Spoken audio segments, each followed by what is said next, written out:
चेहरे बदल गए थे मरने के बाद, मुस्तफा क्या आ गए, वो हुस्न वाले हो गए। इसीलिए मेरे अजीजों, मैं अक्सर एक बात कहता हूं, छोड़ो अरे गैरे नत्थु खेरे की बातें, इसको उसको देखने की तड़प में क्यों रहते हो। और उलमा के लिए भी ये मिंबर थोड़ी देर के लिए मिला होता है, इसकी बजाया उसकी बजाया तुम कब तक ये करते रहोगे।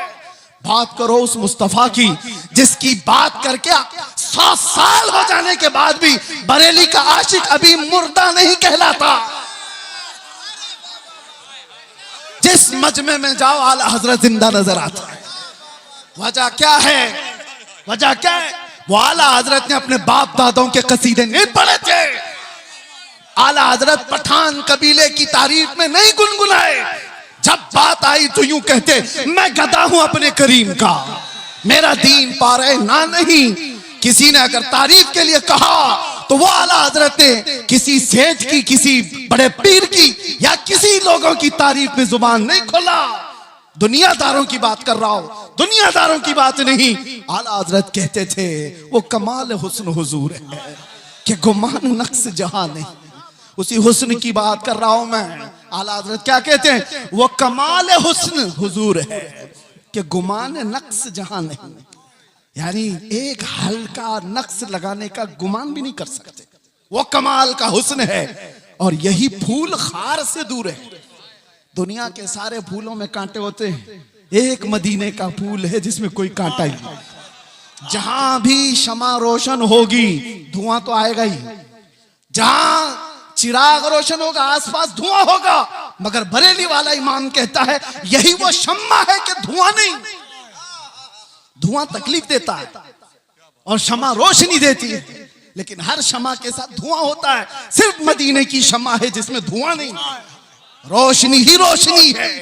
तेरे आगे यूं है दबे लच्छे फुसहा अरब के बड़े बड़े, कोई जाने मुंह में जुबान नहीं, नहीं बल्कि जिस्म में जाने। अल्लाह अल्लाह अल्लाह अल्लाह।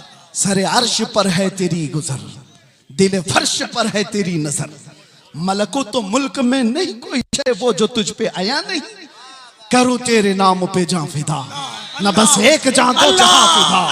तो जहां से भी नहीं जी भरा, करूं क्या करोड़ों जहां नहीं। नारे तकबीर, नारे रिसालत, कलामे आला हजरत।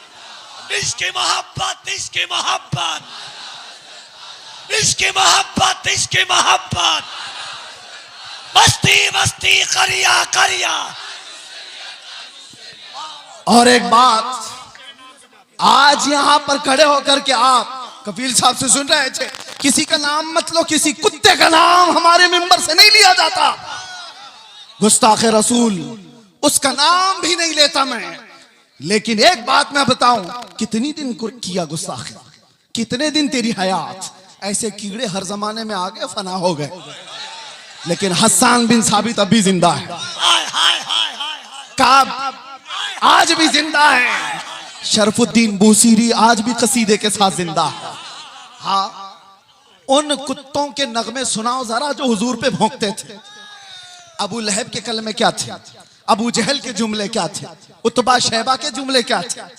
इन गुस्ताखों का जमाने में थोड़ा बहुत चर्चा हुआ होगा, लेकिन कलमे किसी को याद नहीं। क्या गालियां देते थे, किसी ने महफूज नहीं किया। आज भी जो बोला गया वो महफूज नहीं रहेगा। कल की हमारी नस्ल को पूछो, क्या कोई दिल्ली से कुत्ता भौंकता था? वो कहेंगे होगा कोई, हमारे जमाने में तो नहीं। क्या कलमे थे वो भी नहीं मालूम। बच्चे भी ये कहेंगे फना हो जाएंगे, लेकिन रहेगा यूं ही उनका चर्चा रहे। और कौन जिंदा रहता है? कौन जिंदा रहता है? जो जमाले मुस्तफा का जिक्र करता रहता है। जो डूब गया वो जिंदा है। आज मैं बताऊं आपको, सादी शिराजी और हाफिज शिराजी, सादु और शरफुद्दीन बूसीरी, ये वो लोग हैं जो अपने कलाम के साथ जिंदा है। अरे पढ़ो आज तो आज भी वजद आता है। मुहम्मदुन सय्यदुल कौनैन वस्सक़लैन वल फरीक़ैन मिन उर्ब व मिन अजमी, नबियुनल आमिरुन नाही फला अहदुन अबर फी क़ौलि ला मिनहु वला नअमी, हुवल हबीबुल लज़ी तुरजा शफ़ाअतुहु लिकुल्लि हौलिन मिनल अहवाल मुक़्तहिमी, दआ इला इलल्लाहि फल मुस्तमसिकून बिही मुस्तमसिकून बिहब्लिन गैर मुनफसिम या अकरमल खल्क़ि माली मन अलूज़ु बिही सिवाका इंद हुलूलिल हादिसिल अममी वलन यदीक़ रसूलल्लाहि जाहु कभी इदल करीम तजल्ला बिस्मि मुंतक़िम फ़इन्न मिन जूदिका दुनिया व ज़र्रतहा व मिन उलूमिका इल्मल लौहि वल क़लम या नफ्सु ला तक़नती मिन ज़ल्लतिन अज़ुमत इन्नल कबाइर फिल गुफ़रान कल्लममी लअल्ल रहमत रब्बी हीन यक़सिमुहा तअती अला हसबिल इस्यान फिल क़िस्म या रब्बी वजअल रजाई गैर मुनअकिसिन लदैक वजअल हिसाबी गैर मुनख़रिम वल्तुफ़ बिअब्दिका फ़िद दारैन इन्न लहू वल्तुफ़ बिअब्दिका फ़िद दारैन इन्न लहू औ थुम्मा रिज़ा अन अबी बकर व अन उमर व अन अली व अन उस्मान ज़िल करम सादिन सईद ज़ुबैर तलहत व अबी उबैदह व इब्न औफ आशिरिल करमी वल आलि वस्सहबी थुम्मा ताबिईन लहुम अहल तुक़ा वन नुक़ा वल हिल्म वल करम या रब्बी बिल मुस्तफ़ा बल्लिग मक़ासिदना वग़फ़िर लना मा मज़ा या वासिअल करम। ये किसने कहा था पता है? शरफुद्दीन बूसीरी। लकवा मार चुका था, फालिज हो चुका था, जिस्म हिलता नहीं था और डॉक्टर लाइलाज करार चुके थे और बिस्तर पर सोते तो चमड़ी लग जाती थी। बरसों हो गए, कोई इलाज नहीं था। 170 अशार, उसमें तो मैंने थोड़े से पढ़े। अल्हम्दुलिल्लाह इस फकीर का वजीफा है और इसीलिए भी कि मेरे मुर्शिद हुजूर ताजुश शरिया ने फरमाया था, इसकी इजाजत देते हुए मुझे कहा था हज के सफर में, इसको बाबू पढ़ा करो, इसके रसूल पढ़ा करेगा। वजीफा है और बल्कि कितने औलिया को इससे विलायत मिली।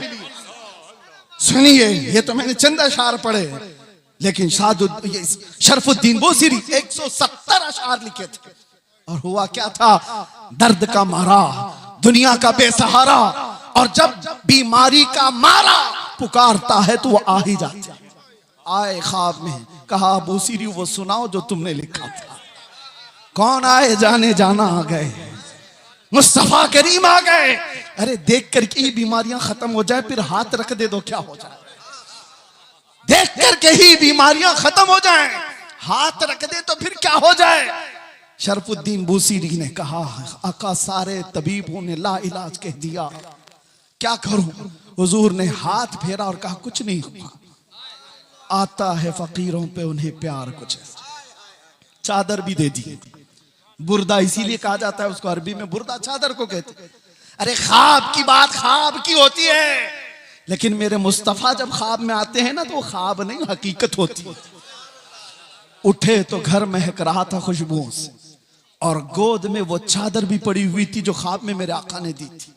खड़े होने की कोशिश किए तो हाथ भी सलामत, पैर भी सलामत, ना लकवा ना फालिज, कुछ नहीं। एक रात मेरे आका आ गए, बिस्तर पर पड़ा हुआ बरसों का मरीज उठ गया। इसी को कहा जब वो बेहिजाब हो गए, खार भी गुलाब हो गए। जब वो बेहिजाब हो, जब वो बेहिजाब हुए, जब और जिसके पास वो बेहिजाब हुए, अबू बकर को सिद्दीक बनाया, उमर को फारूक बनाया। जब वो बेहिजाब हुए तो उस्मान को ज़ुन्नूरैन बनाया, और जब वो बेहिजाब हुए तो अली को शेर खुदा बनाया।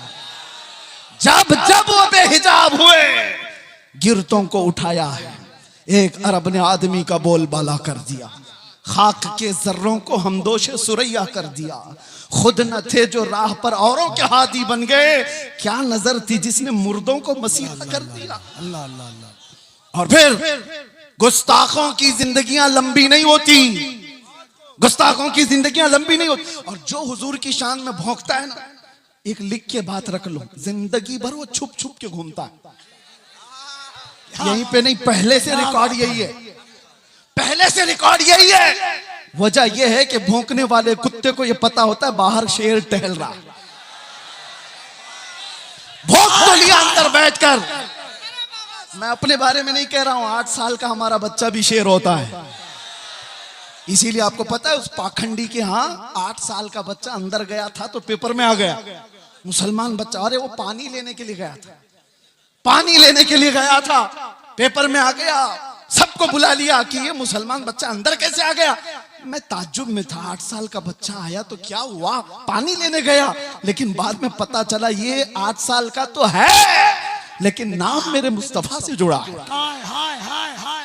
इसीलिए तो आला हजरत कहते थे ना, शेर को भी खतरे में लाता नहीं कुत्ता थे। उस दरबार से वाबस्तगी तुम्हारी भी है मेरे अजीजों। आप क्या समझते हो हम टूटे बिखरे हुए? आप क्या समझते हो? मीडिया भौंक भौंक करके तुम्हें बताता है ये बिल्कुल बिछड़ी हुई कौम है, रिपोर्टें बताती हैं आवारा कौम है। देखने में भी यही लगता है, देखने में भी यही लगता है टूटी बिखरी हुई कौम है। अरे इतनी टूटी बिखरी हुई होती तो तुम्हारी नजरों में 24 घंटे क्यों चल रही होती? सारे मुद्दे हम पर क्यों? अरे तुम इलेक्शन जीतते हो हमारे नाम पे। आज भी मैं आपको बताता हूं, जितने पॉलिटिशियन या कोई भी ढका छुपा होगा कोई जानता नहीं, और विलन बनना चाहता है तो हमारा नाम लेकर गालियां देता मशहूर होता है। तुम्हें फेम के लिए भी हम चाहिए, मीडिया वाले तुम्हारी दुकान के लिए भी हम चाहिए। क्या कहने, ये तुम बिखरे हुए हो कौन कहता है? बात यह है कि तुम्हें नर्वस बना दिया गया, तुम्हें नाउम्मीद कर दिया गया। दुनिया को पता है ये सोए हैं। निकल करके सहरा से जिसने उलट दिया था तख्ते रोमा को, सुना है कुदसियों से मैंने कि वो शेर फिर होशियार होगा। इसलिए दुनिया ये जानती है कि ये बेदार हो गए तो मसला है।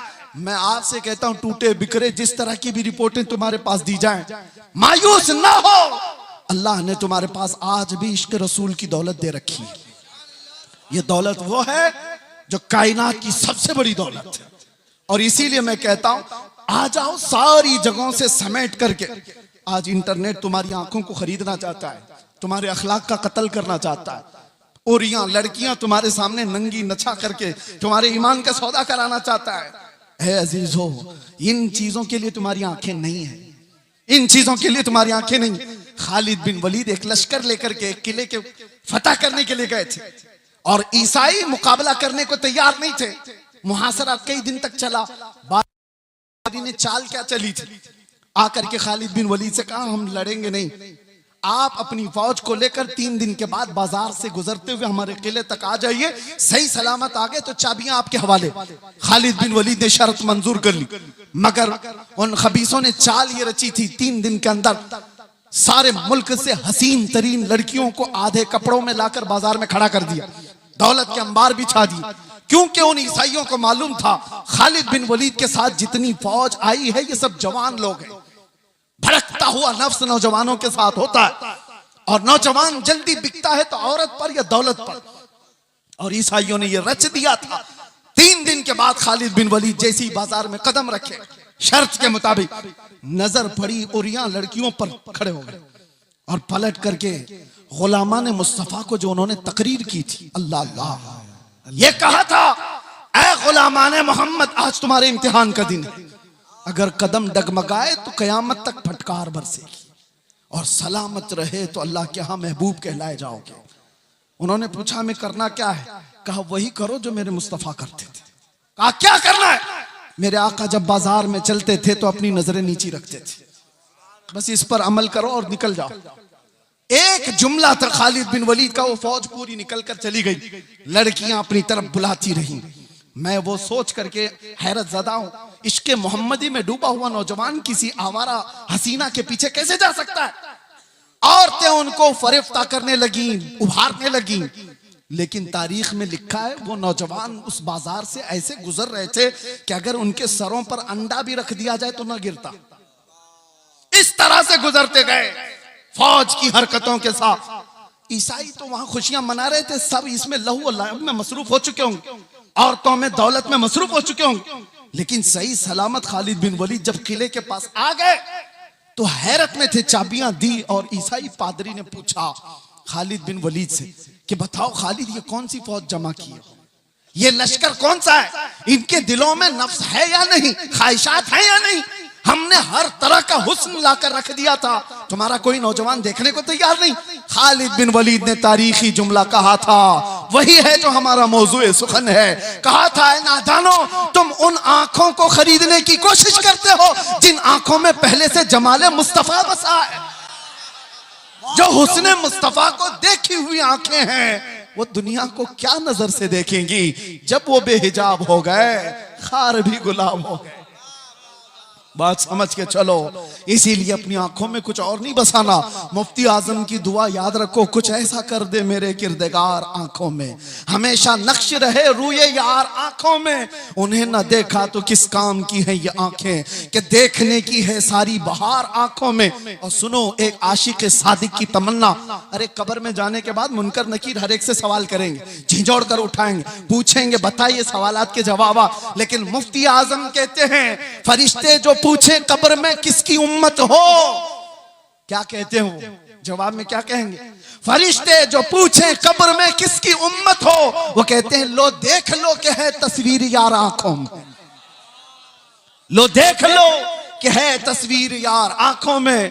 मेरे अजीजों, आंखों में बसा हो तो सिर्फ जमाले मुस्तफा, इसके अलावा कोई और चीज नहीं।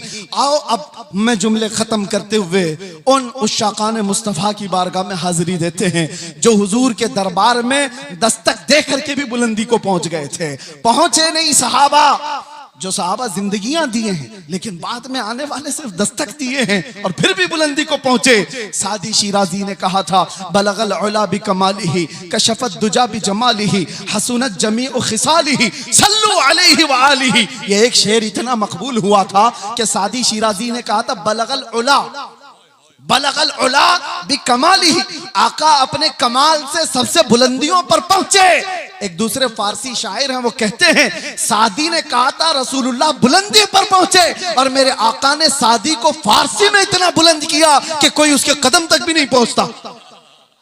जो उनकी तारीफ किया इतना बुलंद हो गया, जो तारीफ किया वो बुलंदी पर पहुंचा। आला हजरत इश्क रसूल की बुनियाद पर हमारे सरों के ताज, हमारे दिलों के पर राज करते हैं।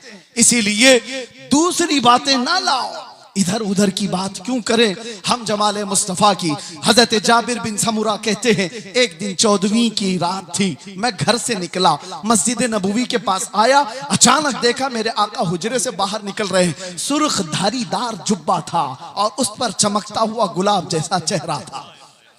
फिर क्या, जाबिर बिन समुरा कहते हैं एक बार मैं हुजूर के चेहरे को देखता था, फिर चांद को देखता था, फिर हुजूर को देखता था, फिर चांद को देखता था, और ये सोचता था कि चांद ज्यादा हुस्न वाला है या हुजूर का चेहरा ज्यादा हुस्न वाला है। ये बरेलवियों की बात नहीं कह रहा हूं, सहाबी रसूल की बात कर रहा हूं।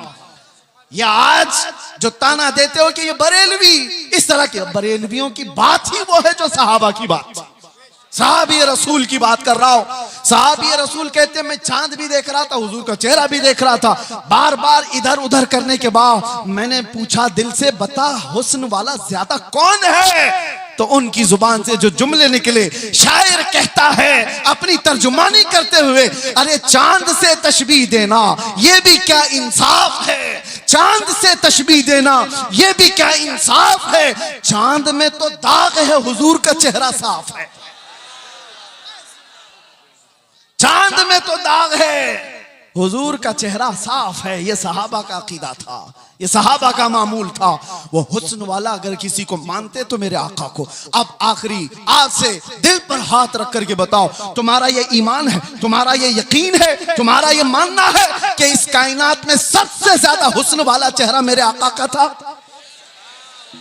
सब मानते हो? ईमान है सबका, यकीन है सबका, हुजूर का चेहरा सबसे हसीन था। तो फिर अपने चेहरे पर भी हाथ रख करके देखो, उस हुस्न वाले की पैरवी क्यों नहीं किया? दुनिया किसी एक्टर को देख करके ये समझती है कि ये बहुत अच्छा लग रहा है, हैंडसम लग रहा है, उसकी तरह मैं भी बनूं। और जबकि तुम कह रहे हो मदीने वाले से ज्यादा हसीन कोई था ही नहीं। तो ये मुजरा करने वाले, नाटक करने वाले तुम्हारे आइडियल कैसे हो सकते हैं, जिनको देखने के बाद औरत और मर्द का पता नहीं चलता? उन लोगों को, उन मुखन्नसों की तुम पैरकारी करते हुए अपने आप को क्या बना रखे हो? नौजवान कानों में बालियां, हाथों में चूड़ियां और चोटी भी रखने लगा, कपड़े इतने फाड़ कर पहनने लगा। कौन सी जात है ये, कौन सी मखलूक है? नंगा रहना लड़कियों को बेनकाब कर दिया। ये जालिम दुनिया है जो इंसान को इंसान रहना नहीं चाहती, देना नहीं चाहती। आज आपको पता है पूरी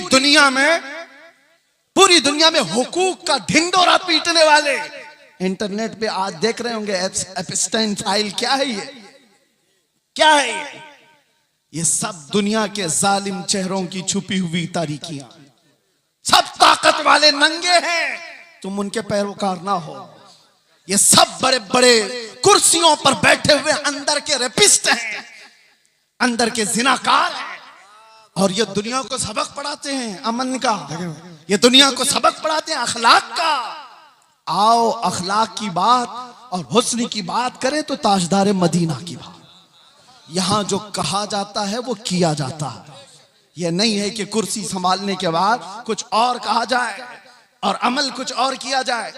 बारगाह मुस्तफा में आओ ऐ नौजवानों, मैं इसीलिए दर्द दिल के साथ पूछ रहा हूं, ये तकरीर कोई सजाई भी नहीं कह रहा हूं, दर्द दिल के साथ पूछ रहा हूं। एक तरफ तुम कहते हो हुस्न वाला वो चेहरा था, फिर तुम्हारा चेहरा क्यों नहीं? तुम हुस्न वाले की पैरवी क्यों नहीं कर रहे? दाढ़ी तुमको चुभती क्यों है? दाढ़ी तुमको डसती क्यों है? तुमको बुरी क्यों लगती है? इसलिए ना कि दुनिया वालों ने ताना देना चाहा कि मुल्ला बन गया, मौलवी बन गया, उनसे डर करके तुमने अपने आप को औरत बनाने के चक्कर में फंस गए। यानी कल को अगर ये तुम्हें कहने लग जाए कि तू बकरा लग रहा है, कपड़े उतार दे, तो नंगे घूमोगे। दुनिया जो कहेगी उस पर अगर अमल करते चले जाओ तो एक दिन ये नंगा बना कर रखेगी, कुत्ता बना कर रखेगी। इसीलिए हम कहते हैं तुम शेर हो, कुत्तों की चाल न चलो। तुम्हें अल्लाह ताला ने खैर उम्मत बनाया, तुम्हें अल्लाह ताला ने खैर उम्मत बनाया। देखना है तो मुजरा करने वाले, नाटक करने वालों को ना देखो। हमारे नौजवान का कोई आइडियल हो सकता है तो खालिद बिन वलीद है, हमारे नौजवानों का आइडियल हो सकता है तो सलाहुद्दीन अय्यूबी। आप उनको देखो, अरे जीने में मजा कुछ और आ जाए, जीने में मजा कुछ और आ जाए। आप अरे गैरे नथु खेरे बुज़दिलों के वाकयात पढ़ोगे तो वैसे बीमार हो जाओगे। रसूलुल्लाह के जानिसारों की तारीख पढ़ो, अरे फिर हर दर्द भूल जाओगे, हर तकलीफ आसान हो जाएगी। इसीलिए हम कहते हैं सहाबा की बात ये थी। आज जैसे कफील साहब ही कह रहे थे, हजरत फिर आप वैसे बोलने लग गए, थोड़ा सा संभल के बोलिए, क्योंकि घुमा फिरा के हमारी तकरीर में कहीं ना कहीं कुत्ता आ ही जाता है। लेकिन मुझे बताओ, है भी तो एक मखलूक ना। कुत्ते को कुत्ता ना कहूं तो टॉमी बोलूं? आप मुझे बताइए, कुत्ते को कुत्ता ही तो कहा जाएगा। लेकिन किसी को तकलीफ होने लग गई तो हमें उसका क्या लेना देना? अगर आप ये बताएं, ये कह रहे थे थोड़ा सा, मैं आपसे कहता हूं मेरे अजीजों, हम कानून के खिलाफ नहीं जा रहे, लेकिन बात अगर मेरे मुस्तफा की इज्जत की आएगी तो हम किसी आसपास की सरहद को नहीं देखते। हम अतराफ में घेरने वाली लाइनों को तोड़ देते हैं, इसलिए कि इंसान की फितरत है, कानून में भी मौजूद है। किसी की मां को गाली देकर किसी ने उसकी गैरत जगाई, या उसकी बीवी को पकड़कर उसकी गैरत जगाई, बदले में उसने मार दिया है, तो कानून भी ये कहता है इंसानी फितरत है, ये गैरत में बेकरार होकर मारा है, इंसानी गैरत होती है। मैंने ये पढ़ा है बहुत सारे कानूनों में, फिर पता चला अरे इंसान को मां की गैरत हो सकती है, बीवी की गैरत हो सकती है, हजार माओं से ज्यादा मोहब्बत करने वाले रसूल के लिए क्यों नहीं हो सकती? हमारी गैरत रसूलुल्लाह के लिए क्यों नहीं हो सकती? और इसीलिए कहा है हमारे सहाबा ने जो हमें मसलक दिया था वो यही था, वो सारी गैरत रसूलुल्लाह के लिए रखते थे, मेरे आका के लिए।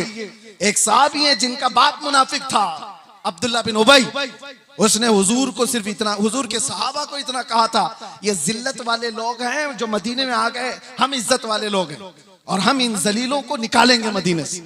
उसने झगड़े में ये बात कही थी, मुनाफिक था। गज़वे बनु मुस्तलक से लौटने के बाद बेटे ने सुन ली, बेटे को पता चला कि बाप ने ऐसी बातें की, तो बेटा आया और उसके बाद मदीना एंटर होने से पहले बाप का रास्ता रोककर खड़ा हो गया। कहा तुमने ये कहा रसूलुल्लाह के सहाबा को कि ये हिजरत करके आए हुए मक्का वाले जलील लोग हैं, हम मदीने वाले इज्जत वाले लोग हैं, हम इनको जलीलों को निकालेंगे। बाप ने कहा अरे तू मेरा बेटा है, तू पूछ रहा है? हाँ पूछूंगा, इसलिए कि अब तू मेरे बाप की मंजिल पर नहीं, गुस्ताखे सहाबा की मंजिल पे, रसूलुल्लाह के जानिसारों की गुस्ताखी। कहा रास्ता छोड़ दे। बेटे ने कहा कसम रब्बे जुल जलाल की, उस वक्त तक तुझे मैं मदीने में दाखिल होने नहीं दूंगा जब तक तू अलल ऐलान ये नहीं कहेगा कि मैं जलील हूं रसूलुल्लाह के सहाबा इज्जत वाले। उस सहाबी ने जब तक उसे बाप को मदीने आने नहीं दिया, जब तक उसने ये नहीं कहा चलो रास्ता छोड़ दो, मैं जलील हूं रसूलुल्लाह के सहाबा इज्जत वाले। हाँ, ये सारे पिलपिले एक दिन बोलेंगे, सारे बुज़दिल एक दिन बोलेंगे कि हम झूठे थे और रसूलुल्लाह के दीवाने सच्चे थे। बस मेरे अजीजों, यहां पर इतनी खामोशी है, फिर आप कह रहे हो कुछ देर की खामोशी। मेरे अजीजों, ये खामोश मजमा है, लेकिन जिस वक्त शोर करना है वो करता है, और अल्लाह ताला ने इतना सेंस दिया है। और फिर आपसे मैं यही कहूंगा, होश के साथ जोश इस्तेमाल करो। ऐसा नहीं कि बेगैरत हो जाओ। बस मैं अपने मौजू पर ही बात को खत्म कर दूं।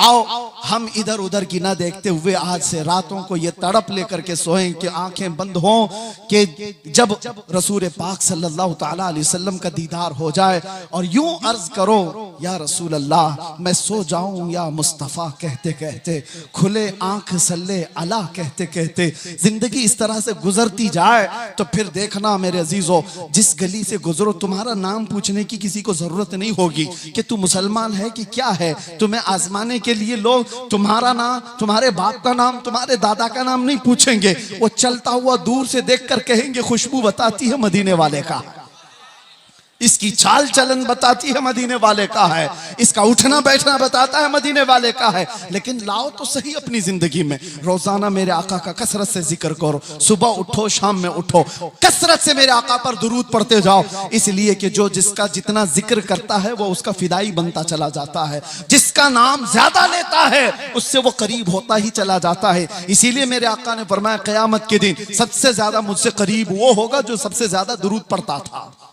इकबाल से किसी ने पूछा था, तुम्हारा एक शेर इतना बुलंद है कि मोहम्मद से वफा तूने, तो हम तेरे हैं, ये जहां चीज है क्या लौह कलम तेरे हैं। हर एक की जुबान जद आम और खास है, इतनी तासीर है इकबाल के मुतालिक। मैंने सुना, बताया उसके अशार में लज्जत और तासीर इसीलिए आई कि जिंदगी में उसने 1.25 करोड़ मर्तबा हुजूर पर दुरूद भेजा था।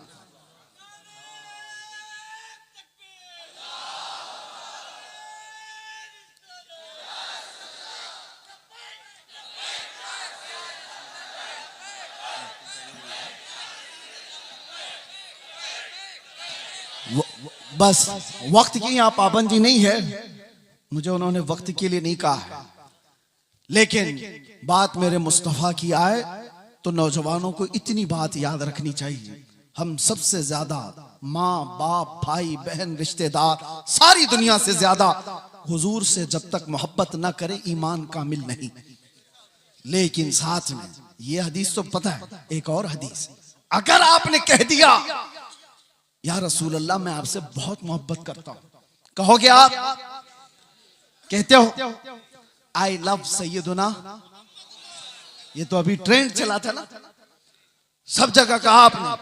सेम ये वर्ड एक सहाबी ने कहा था, वल्लाही इन्नी लउहिब्बका या रसूल अल्लाह, कसम खुदा की है अल्लाह के रसूल मैं आपसे मोहब्बत करता हूं।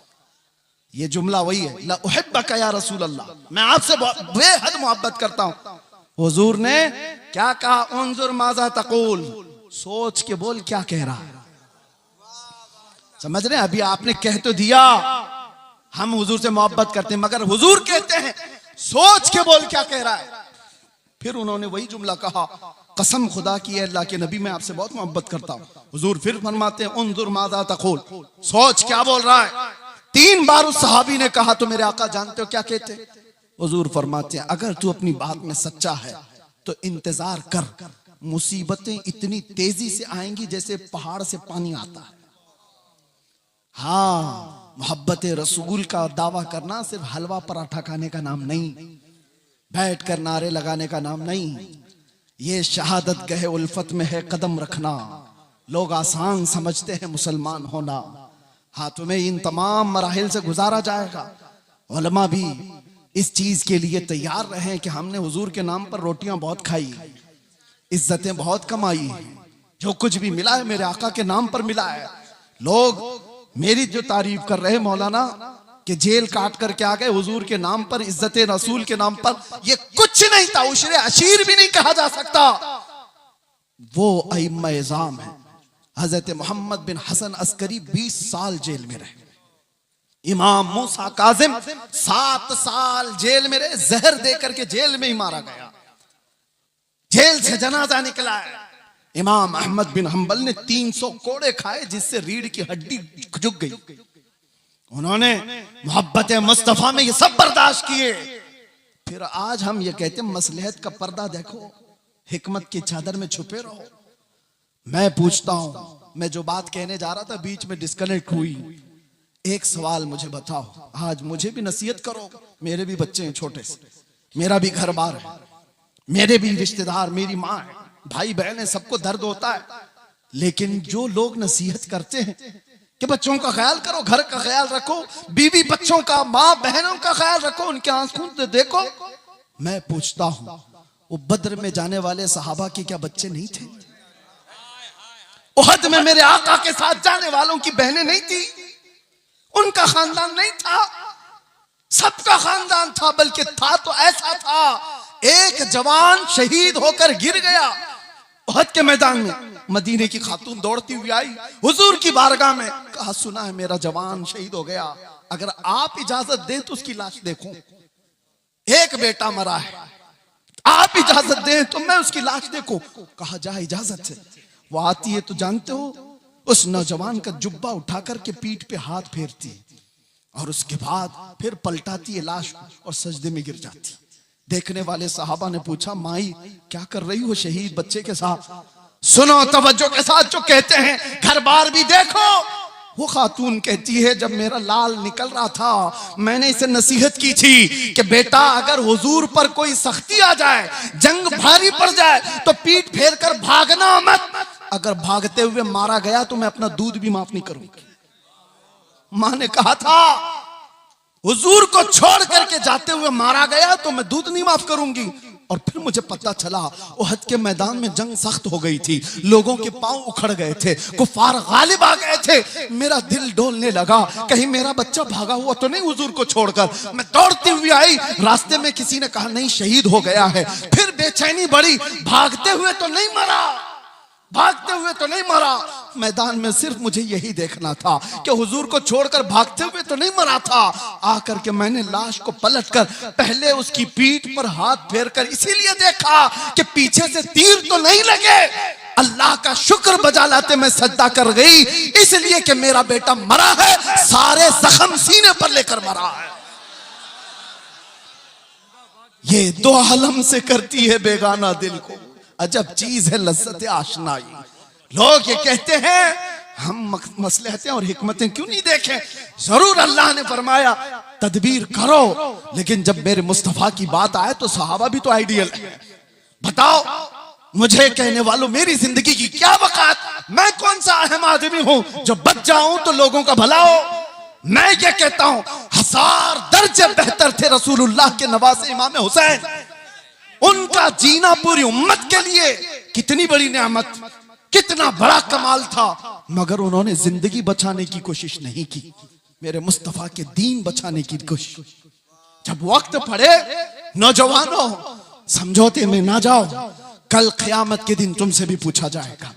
तुम जिसके हुस्न के दिलदादा थे, मोहल्लों में बैठ करके नारे लगाते थे, आका की बारगाह में जब भी मदीने जाता हूं तो रोना आता है इस बात को लेकर के कि कहीं मैं सलाम करूं और ये ना पूछा जाए उस जगह से आ रहा है तू जहां से रोज मुझे गालियां दी जाती है।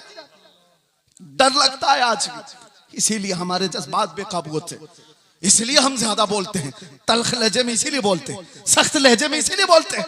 बारगाह मुस्तफा में जाने के बाद शर्म से पानी पानी होते हैं, क्या कहें। हकीकत बात है मेरे अजीजों, हमने कोई दिफा नहीं किया, कोई मुसीबतें नहीं उठाई, बहुत मिठाइयां खाई, बहुत अच्छे खाने खाए हैं, अच्छी जगहों पर रहे हैं। उनके बाद पर जिन्होंने तकालीफ उठाई वो सहाबा का मामला था, वो सहाबा का मामला था। उनको कुरान ने यूं ही नहीं कहा रज़ियल्लाहु अन्हुम व रज़ू अन्हु। हजरत अबू हुरैरा कहते हैं एक जंग में हम ऐसे गए थे हुजूर के साथ कि हमारे पैरों के पूरे नाखून उखड़ गए थे, पैरों में हमने कपड़े बांधे थे, ग़ज़वा ज़ातुर रिक़ा उसको कहा जाता है, पैरों के अंदर पूरे नाखून उखड़ गए थे। उस वक्त हुजूर ने पूछा था जो जाना चाहे पीछे जा सकता है। सहाबा ने जोश में कहा था आका आप तो यहां तक लाए, मुल्क यमन तक भी आप ले जाए, हम पीछे पलट कर नहीं देखेंगे, पीछे पलट कर नहीं देखेंगे। वो सहाबा थे जो मेरे आका के लिए जीते थे, उनका जीना मरना सब कुछ रसूलुल्लाह के लिए था। और फिर उन्होंने ये ऐलान किया था आका की बारगाह में कि आप या रसूल अल्लाह, एक साहबी उनके हाथ की नस कट गई और खून बहता हुआ हुजूर के जिस्म पर आया था, हुजूर के जिस्म पर। और जब हुजूर पाक सल्लल्लाहु ताला अलैहि वसल्लम उनके हाथ पर हाथ रखकर पट्टी करने लगे, अरे दर्द के मारे तलवार का जख्म खाया हुआ आदमी बिलबिलाता है, वो मुस्कुरा रहे थे, जंगे खंदक में मुस्कुरा रहे थे। हुजूर ने देखा और कहा क्यों मुस्कुराते हो? कहा या रसूल अल्लाह कुल्लु मुसीबतिन बादक जुललुन, आपके होते हुए हर मुसीबत छोटी है, हर जख्म हल्का है। जब वो बेहिजाब हो गए, खार भी गुलाब हो गए, बस देर इस बात की है कि एक दिन वो आ जाए, मेरे आका बेहिजाब हो जाएं, इस प्यासी उम्मत की बेताबी मिट जाएगी। यकीन जानो मेरे अजीजों, किसी और की तलब ना रखो। आज के दिन तुम्हें उठाने वाला आपको ये आएगा नहीं। हो सकता है नोचने वालों की तादाद ज्यादा है, तुम्हारे जेबों पर नजर रखने वालों की तादाद ज्यादा है। यहाँ लूट खसोट की दुनिया चल रही है, हर कोई अपने अपने हलकों के चक्कर में पड़ा हुआ है। एक बात याद रखो, छोड़ो ये सारे तमाशे, बारगाह मुस्तफा की तरफ लो लगाओ। इस बेताब उम्मत का, बेकरार उम्मत का इलाज इतना ही है, आका इन आवारा आंखों को एक बार दीदार अता कर दो, अपने हुस्न में महव कर दो, ताकि अब आंखें बेकार ना जाएं, हसीनाओं के चक्कर में हम गुमराह ना हो। फिर दुआ करते हुए जाते हैं, चमक तुझसे पाते हैं सब पाने वाले।